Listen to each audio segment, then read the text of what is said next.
தொடர்ந்து வந்து தும்மல் வந்துக்கிட்டே இருக்குது, ஒரு மூக்கடைப்பு, சளி, கோல்டு, வீசிங் அந்த மாதிரிலாம் இருந்துச்சுன்னா ஒரு ரெஃப்ளெக்ஸாலஜி முறைப்படி, இந்த ஹேண்ட் ரெஃப்ளெக்ஸாலஜி முறைப்படி இது வந்து நம்ம எப்படி செய்யலான்னு பார்க்கலாம். நான் இடம் காட்டுறேன் பாருங்கள், அந்த இடத்துலேருந்து நீங்கள் செய்யணும்.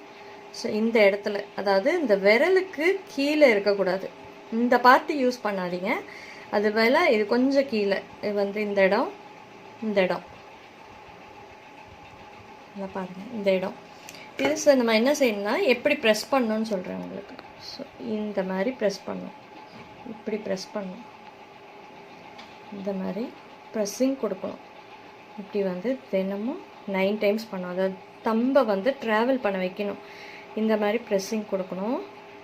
இது வந்து நம்ம தொடர்ந்து இப்படி பண்ணிகிட்டே இருந்தால் ஒரு நாளுக்கு வந்து 9 டைம்ஸ் பண்ணுங்கள். அதாவது இப்போ நான் 3 வாட்டி பண்ணிட்டேன், அந்த மாதிரி 4th டைம் இந்த மாதிரி பண்ணணும். எப்போ டைம் கிடைச்சாலும் பண்ணலாம், இது மார்னிங்கு ஈவினிங் அப்படிலாம் கிடையாது. பட் சாப்பிட்றதுக்கு 1 hour பிஃபோர் இருக்கணும், இல்லைனா 1 hour ஆஃப்டர் இருக்கணும். சாப்பிட்ட உடனே செய்யக்கூடாது.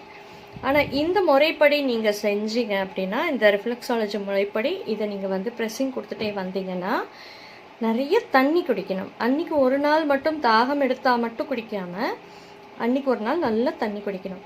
இதை செய்யும்போது உங்களுக்கு நீங்களே செஞ்சுக்கலாம், மற்றவங்களுக்கும் நீங்கள் செய்யலாம். இதை நீங்கள் செய்யும்போது இங்கே வந்து விரலில் வந்து உங்களுக்கு அந்த இது இல்லாமல் பார்த்துக்குங்க, அதாவது நகம் இல்லாமல் பார்த்துக்குங்க. சின்ன குழந்தைங்களுக்கு 1 வயசுக்கு மேலே இருக்கிற குழந்தைங்களுக்கு இது தாராளமாக செய்யலாம். ஸோ அந்த தொந்தரவு நின்றுச்சு அப்படின்னா இதை நீங்கள் செய்ய தேவையில்லை. அந்த வீசிங் அந்த இதெல்லாம் வந்து இருக்கிற வரையிலும் தொடர்ந்து ஒரு நாளுக்கு 9 டைம்ஸ் செஞ்சால் போதும். ஸோ இதுதான் வந்து இந்த பார்ட்டு தான். ஸோ இந்த பார்ட்டை வந்து இப்படி ஒரு அழுத்தம் கொடுத்து இந்த மாதிரி ஒரு ட்ராவல் பண்ண வைக்கணும். 9 டைம்ஸ். இது நான் செஞ்சது 1 டைம், அந்த மாதிரி 9 டைம்ஸ் செய்யுங்க. இந்த மாதிரி நீங்கள் தொடர்ந்து செஞ்சுட்டே வரலாம். அந்த தொடர்ந்து வர அந்த தும்மல், இந்த வீசிங்கு, கோல்டு எல்லாமே இதனால் சரியாயிடும்.